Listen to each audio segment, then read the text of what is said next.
You build resilience by taking the actions, and you lower your stress levels by trusting the process. So you're not like worrying about how it's going to happen.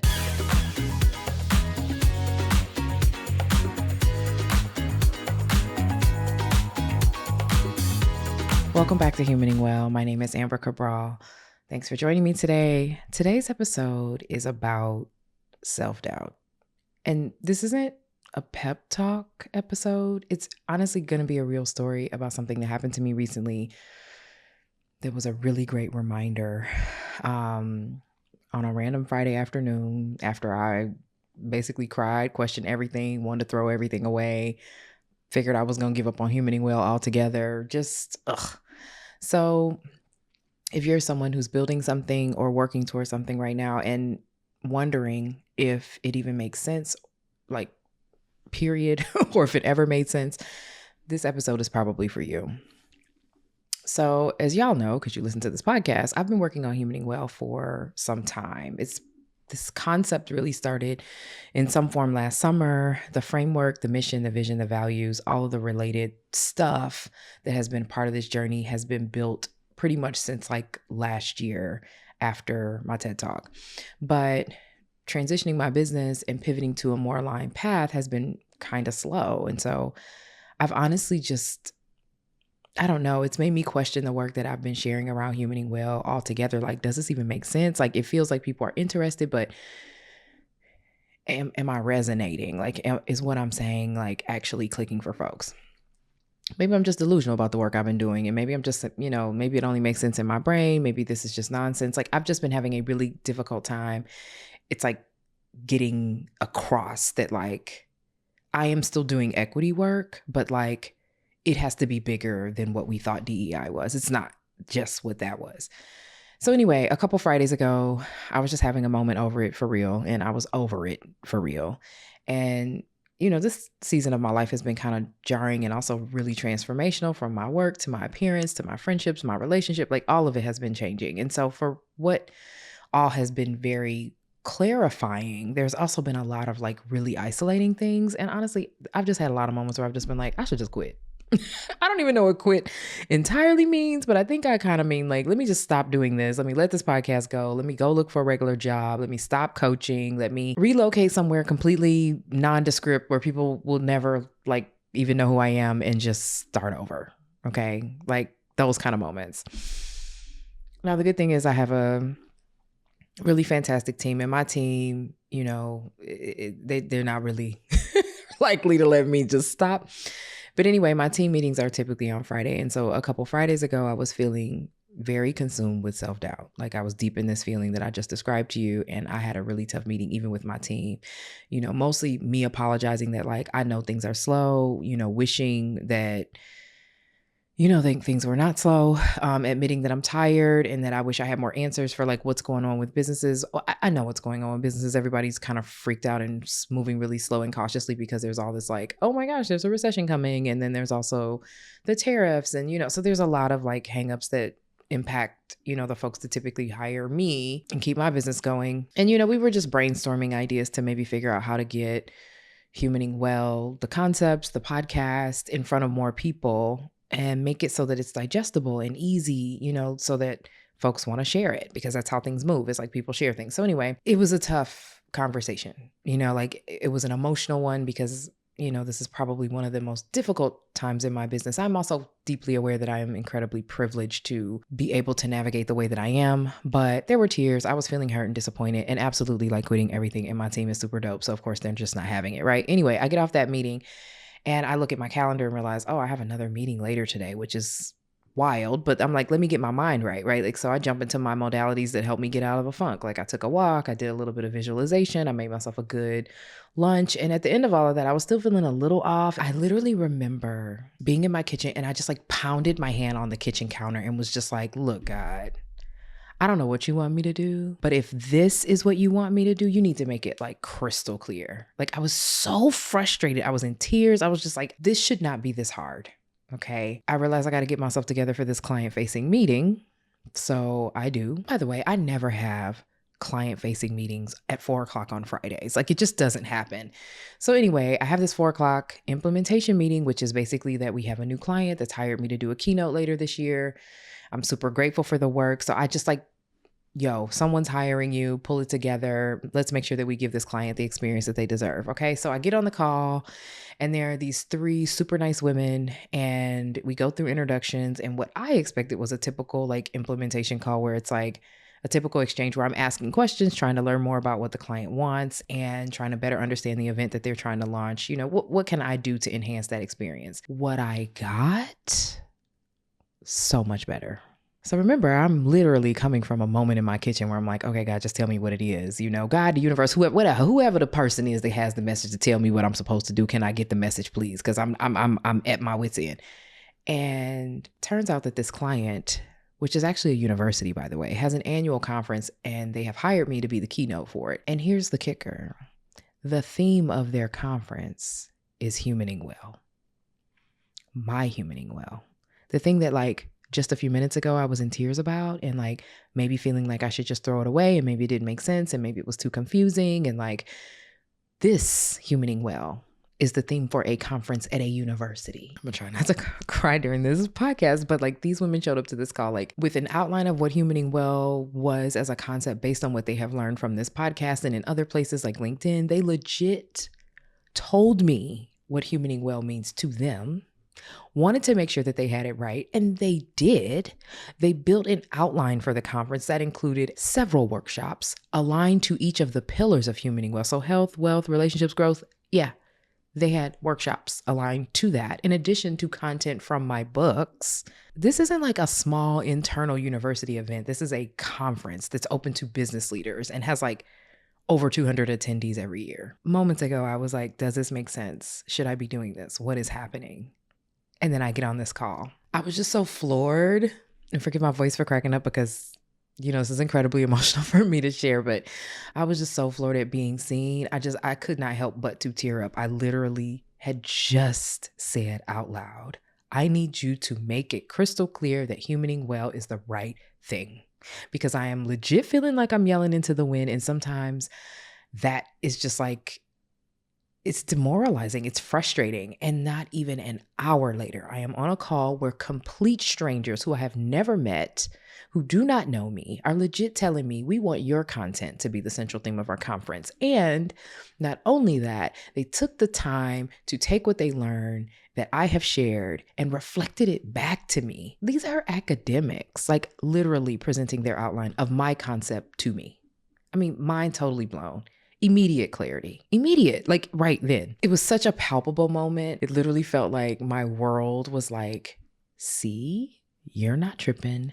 People need this. They get it. Stay with it. And I wanted to share this story because I know so many people, especially like right now where there's like crazy amounts of change. So many of you are on a journey towards something that you deeply believe in, that you like your gut, your life. There's so many things that say it's right, but it just feels like nobody sees it or gets it. Or even worse, they don't even see you, or they just don't believe. I am in that moment because some of my closest and most supportive and consistent friends have kind of just been like, yeah, I don't really get the point of the podcast, or I don't really understand what I'm supposed to get from humaning well. I think it's a cool like name, but like, I'm not sure that I get it, you know, or even like, I don't know, maybe the podcast just isn't for me, which for me has been very ouch and yikes, because like, you know, you kind of look to the people who usually support you to be like, yep, but like maybe this is like my sophomore album or something where like not everybody is going to go.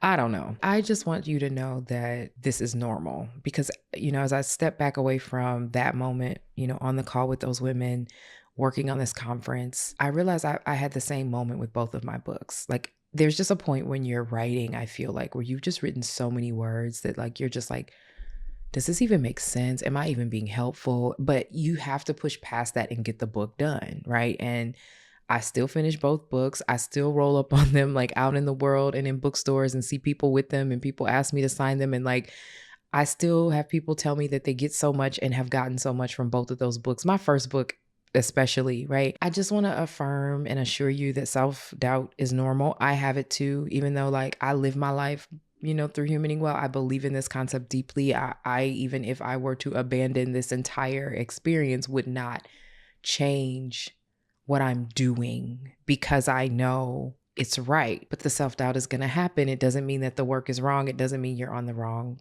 path. It doesn't mean that you're bugging out. You know, when you have moments that you want to quit, that's like normal. But also just make room to notice how the alignment shows up too, especially when it's not showing up in the ways that you're used to. I guess the takeaway for this episode is I'm going to give you a few tactics that I use to kind of help me not succumb to the self-doubt. I mean, besides like slamming my hand on the counter and be like, look, God, I need to know what it is. What do I do to stay open and receptive to confirmation? Because you've got to be willing to see it, right? And I truly believe that had I not been intentional about my mindset and my behaviors, the self-doubt that I have been having would have won by now. Like instead of just showing up for like the periodic visit, which is what happens now. So first thing you can do, move your body.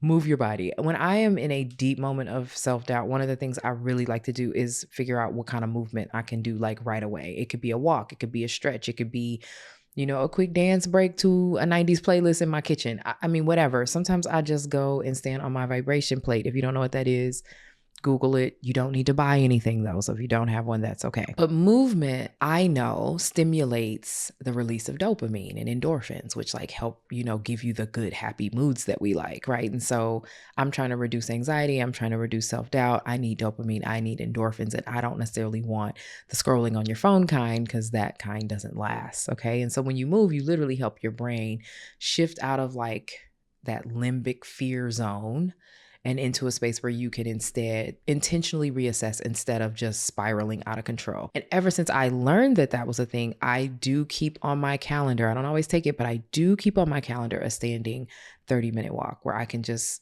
go take a walk around the block, or at the very least, if it's raining, I can do the stairs. And it's on there Monday through Friday. Again, I don't always do it, right? But I do it, and it is on my calendar. And as a pro tip, when you take said walk, don't take your phone. Don't take your phone. I know you're like, oh, I want to listen to my music. No, just go without the phone. Screen-free moments, okay? A second thing that I think you can do to kind of like have your body be ready and in the best position to kind of push back against self-doubt when it comes up, pull the receipts. I've done something where I keep a smile file.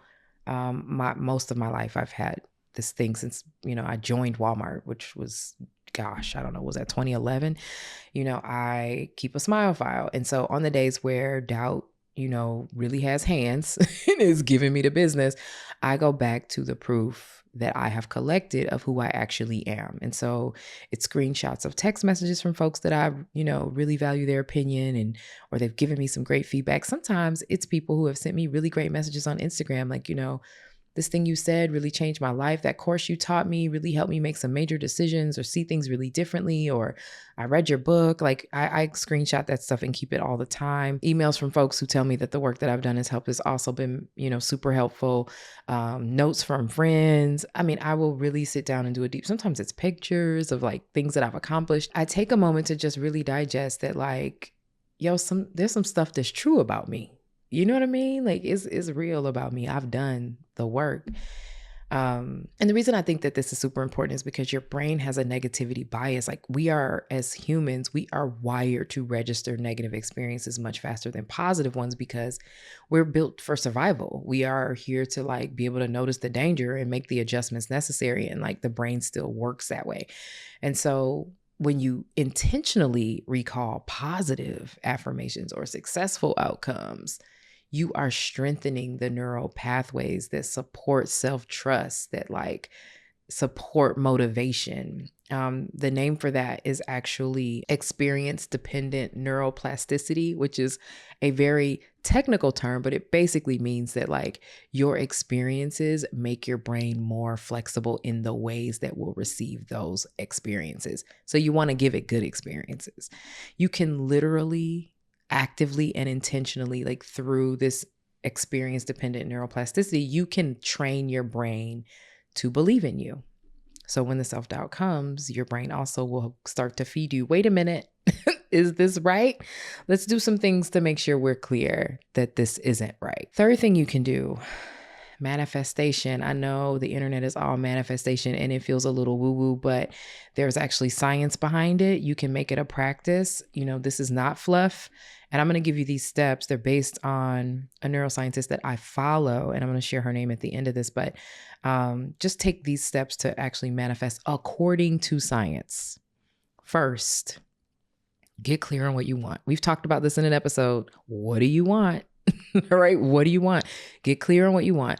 Second, believe you are worthy of having it.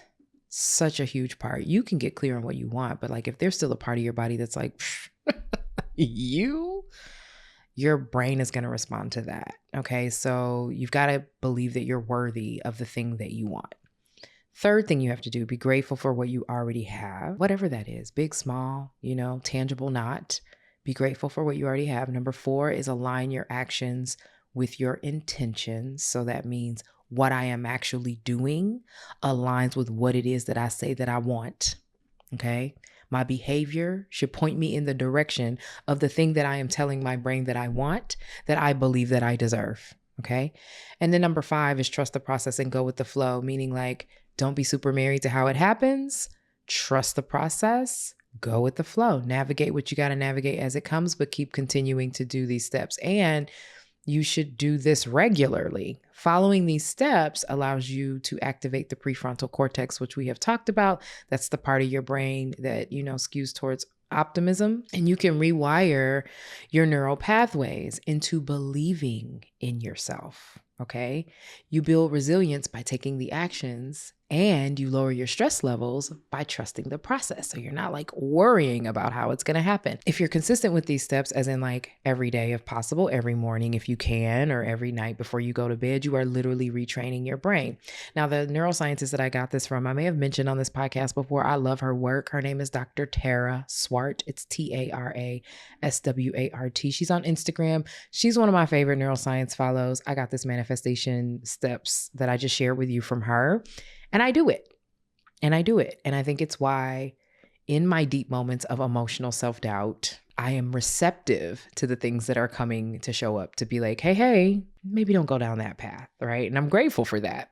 So if you're at the end of your rope, been there, understand it's probably not really the end of your rope. You're also not weak. You're just human. Okay. So take advantage of the tools that I've shared in this podcast to invite something other than the self-doubt. Don't wallow.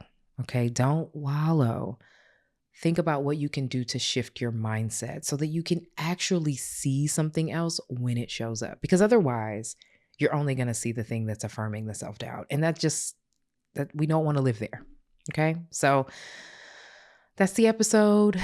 Thanks so much for tuning in. I am not promising you that the next time you hit a wall, there will be a conference designed after your idea to let you know that you're on the right path. But I am saying that when the work is aligned, it will like keep circling back to you to let you know, like, no, you're on the right path. You also have to make room for that affirmation. So if you're asking for confirmation, please stay open for how it might arrive. It may come in a meeting. It may be a stranger's words. It may be something you forgot you planted that suddenly comes into bloom or season. If this episode, though, happens to be the thing that was the nudge you needed, please send it to someone else that's in a season of questioning or navigating self-doubt. And if you have ever had a moment like the one that I shared here, a tiny sign, a full circle affirmation moment, I would love to hear about it. Come find me on the socials. The links are in the show notes. And if you happen to want to hire me to do some work for your team, the links are in the show notes for that too. Otherwise, take care of yourself. Thanks for listening, and I'll see you next week.